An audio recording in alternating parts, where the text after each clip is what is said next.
आज आहे ना, नेहमी ऐकत असतो की एकदा बीपीचा त्रास झाला की सुरू झाला किंवा डायबिटीचा त्रास सुरू झाला की सुरू झाला. असं काही नाही आहे. ही सर्व समाजाची एक आहे ना विश्वास असतो हा. काही पायथी असं म्हणतात की नाही एकदा झाला की आजार झाला, असं काही नाही आहे.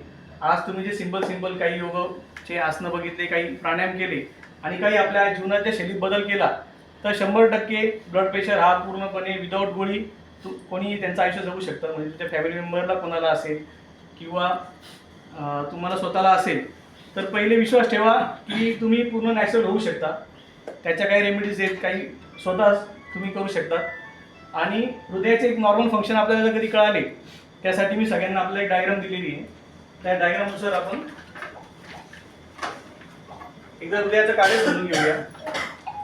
मेन हृदयामध्ये ना 4 कप्पे असतात.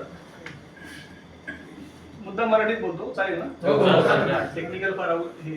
तर हा जो उजवा कप्पा असतो राईट एट्रियम मधून राईट व्हेंट्रिकल मध्ये रक्त येतं आणि हे जी निळी वाहिनी आहे म्हणजे आपण याला बोली भाषेत अशुद्ध रक्त म्हणतो. हे दोन्ही फुफ्फुसांमध्ये जातं आणि ते शुद्ध होऊन परत डाव्या कप्प्यामध्ये येतं. आणि हा डाव्या कप्प्यामध्ये हा जो वरचा कप्पा आहे लेफ्ट एट्रियम लेफ्ट व्हेंट्रिकल, एकदा लेफ्ट व्हेंट्रिकलला इथे रक्त आलं तर ते पुन्हा मोठ्या धमन्यांद्वारे शरीरात पसरतं. पण आपला प्रॉब्लेम काय आहे की आपल्याला हृदय एकसारखं दिसतं, पण घरातल्या मोठ्या भावासारखं हा जो कप्पा आहे लेफ्ट व्हेंट्रिकल हा सर्वात महत्त्वाचा असतो. हा 70 ते 80% काम करतो. कारण आपण गुरुत्वाकर्षणाच्या विरुद्ध रक्त आपल्याला मेंदूला शरीरात फिरवायचं असतं. खालून रक्त वर उचलणं आणि पुन्हा शुद्ध करून पाठवणं म्हणजे पंपिंग. म्हणजे पंपिंगचं काम जे ते आपल्याला लेफ्ट व्हेंट्रिकल करतं. आपण याची जेवढी काळजी घेऊ, आता इतकं सुंदर चित्र दिसतंय, पण जर कोणाचा हृदयाचे फोटो बघितले तर असा बुटासारखा असा शेप आलेला असतो. याला आपण लेफ्ट व्हेंट्रिक्युलर हायपरट्रॉफी म्हणतो, लेफ्ट व्हेंट्रिक्युलर फेल्युअर म्हणतो. आणि हे 400 वर्ष चालेल. किती असं बनवलेलं आहे.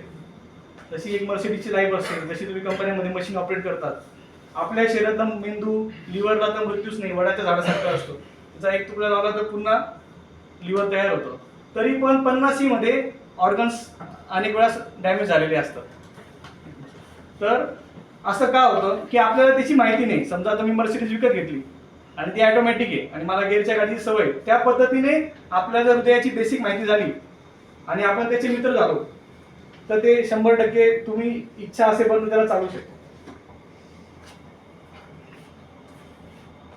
आपल्या काही शंका असतील ना तर आपण त्या मी जो पेपर दिला त्याच्या शेवटी आपलं नाव आणि त्यामध्ये तुमचे क्वेश्चन लिहून जाताना आम्हाला सबमिट करा. मी पर्सनली व्हॉट्सअपला प्रत्येकाला आन्सर करेल. आता सेशनचा टाइम लिमिट असल्यामुळे तर आपण थोडं फास्ट जाऊया. नॉर्मल टेम्परेचर सगळ्यांना माहिती आहे. ब्लड प्रेशर जी नॉर्मल व्हॅल्यू ती 120-80 असते. पण याच्यात सिंपल आहे की 100+ तुमचं वय, समजा कोणाचं 140 बीपी आहे आणि वय 40 आहे तर त्याच्यासाठी ते नॉर्मल आहे. समजा तुमची आजी आहे 70 वय तर 170-80 असेल तर नॉर्मल आहे. पण बऱ्याच वेळा असं नाही 170 झालं खूप असं इतकं पॅनिक व्हायची गरज नाही. फक्त ब्युटी अशी आहे की हा जो खालचा रक्तदाब आहे 80 तो 100 नको जायला. म्हणजे जर 120 100 असेल, 130 100 असेल, हे काम दाखवतं, हे आराम दाखवतं. म्हणजे मी समजा नाशिकवरून गाडी चालवत आलो तर मी 60च्या स्पीडने चालवली, कधी रस्ता मोकळा होता मी 100च्या स्पीडने चालवली. तर हा जो मिनिमम आहे 80 असला ना तर हृदय आहे ना 24 तास झडकतं आणि 100 वर्षात त्यांचं पंपिंग चालू असतं. तर त्याला अशी देवाने किमया केलेली आहे की तो काम करताना झोपू शकतो, काम करताना आराम करू शकतो. आपल्यासारखं त्याला रेस्ट करावं लागत नाही. पण अट अशी आहे की हे 80-90 असलं ना की त्याला पूर्ण आराम मिळतो. आणि हे कमी करणं एकदम सोपं आहे. मिठाचा अतिरिक्त वापर आपल्याकडे केला जातो. पापडामध्ये खूप टाकण खार असतं, लोणच्यामध्ये खूप मीठ असतं आणि आपल्याला गरज नसताना इच्छा नसताना घरचे वाढतात किंवा कॅन्टीनमध्ये सर्व होतं, आपण ते का खातो? जर आपण तेवढी एक गोष्ट सोडली तर तुम्ही हृदयाचे मित्र होऊ शकतात. हे 80 आलं आणि ते तुमचं वय +100. जर आता दादा समजा 40चे किंवा ते दादा 50चे तर 150-80 इज गुड फॉर यू. आणि स्त्रियांचा आज उपवास आहे तर 90-60च्या खाली जाण्याची शक्यता असते. कारण आज मीठ खाल्लेलं नाही, काम चालू आहे. तर त्यावेळेस घाम आला तर मीठ कमी होतं. मग अशा वेळेस रिहायड्रेशन करून घ्यायचं. म्हणजे लिंबू सरबत किंवा पेज, कोणती पण पेज, सूप, जुलाब झाले किंवा ऊन लागलं तर त्यावेळेस हा बीपी 90-60 पेक्षा कमी होतो आणि मग चक्कर येते. आणि जनरली स्त्रियांना याची सवय असते. आणि माता भगिनींना रिक्वेस्ट आहे की त्यांचं हिमोग्लोबिन हे 10च्या पुढे पाहिजे. ते 10-11च्या पुढे असलं तर बीपी मेंटेन होतो. रक्तदाब लो झाला तर लिंबू साखर पाणी आणि 5 मिनिटं झोपायचं किंवा बसून घ्यायचं, एकदम सोपं पण. हे ब्लड प्रेशर वाढवणं ही खूप सोपी किमया आहे, फक्त शरीराला त्यावेळेस नाही बीपी हाय झाला तर लो करता येतो, पण लो बीपी हाय करता येतो. 5 मिनिटात करून टाका. कसं करता? लिंबू सरबत पिलं की तर 5 मिनिटात होतो. आणि अगदीच पेशंट पॅनिक आहे समजा तर 5 मिनिटं झोपून द्यायचं, लिंबू सरबत पाजायचं. जमिनीवर झोपलं की ग्रॅव्हिटेशनने मेंदूपर्यंत लगेच रक्त जातं. आपली जीभ आहे ना, जिभेतून एक रस्ता मेंदूला असतो, म्हणून जेव्हा आपण चहा पितो सिप सिप की लगेच मेंदूला मिळते. पण घटकन ताक पितो एवढं नाही आनंद वाटत. तसं लिंबू सरबत हळूहळू पिलं तर मेंदूला मिळतं आणि हृदयाला काही पाठ मिळतं. म्हणून ज्या इमर्जन्सी गोळ्या आहेत त्या जिभेवर ठेवल्या जातात. म्हणून हार्ट अटॅकची गोळी, डीपीने निपीडीपीने हाय बीपी झालं तर जिभेवर असं टिचकी मारून ते लिक्विड जिभेवर टाकलं जातं. म्हणजे इमर्जन्सी गोळ्या ज्या आहेत त्या जिभेवर पटकन काम करतात. हार्ट अटॅकची सॉल्वेटेड गोळी आहे, कंपनीमध्ये फर्स्ट एडला जर असेल ते हृदयाच्या आकाराची गोळी असते. कोणा छातीत दुखलं तर ती गोळी जर कधी दिली, जिभेवर ठेवली किंवा सगळ्या दिली तर 1 तासापर्यंत मुदत वाढून मिळते. 1 तासापर्यंत हॉस्पिटल सुविधा मिळतं. जसं आपल्या कंपनीत ॲम्ब्युलन्स आहे.